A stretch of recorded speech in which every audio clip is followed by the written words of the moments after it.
माननीय प्रधानमंत्री नरेंद्र मोदी जी ने देश में स्वच्छता के लिए एक पूरा अभियान चला रखा और आज़ादी के आंदोलन में आदरणीय महात्मा गांधी जी ने स्वच्छता के प्रति बहुत आग्रह उनका रहता था और इस लड़ाई को लड़ते भी वो स्वच्छता के लिए बड़े वचनबद्ध थे और उसके लिए काम करते थे। तो उन्हीं की याद में ये आज का जो दिन है 2 अक्टूबर, तो उसमें स्वच्छता अभियान पूरे देश में चला गया। उसी के निमित्त आज मैं भी यहाँ आया था और यहाँ पे काम शुरू कर रहे हैं सब मिलजुल के। मेरा मानना ये है कि अगर हम सब के सब इस पे ध्यान रखेंगे, केवल इसके लिए ही नहीं कि सरकार करेगी, कर्मचारी करेंगे, ये नहीं, लेकिन हम अगर गंदगी फैलाना छोड़ दें, इधर उधर चीज़ें डालना छोड़ दें, पॉलीथीन का इस्तेमाल कम कर दें, और अगर करते भी हैं तो उसको ठीक तरीके से जो गाड़ी आती है कूड़ा करकट लेने उसमें डाल दें, तो मैं समझता हूँ कि बहुत बड़ी समस्या 80% समस्या हल हो जाएगी।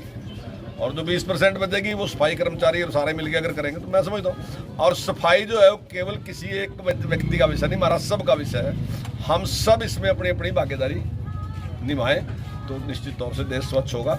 और जो नरेंद्र मोदी जी का सपना है कि 2047 तक भारत को विकसित राष्ट्र बनाना, तो मैं समझता हूँ उसमें केवल आर्थिक दृष्टि से ही नहीं बल्कि सामाजिक दृष्टि से, स्वच्छता की दृष्टि से, सेहत की दृष्टि से, हर दृष्टि से देश विकसित राष्ट्र होना चाहिए। तो उसके लिए हम सारे मिलकर काम करेंगे। तो जब से माननीय प्रधानमंत्री जी ने स्वच्छता के प्रति आग्रह किया उसमें परिवर्तन तो आए, लेकिन मैं देखता हूँ कि बच्चों में ज़्यादा परिवर्तन आया।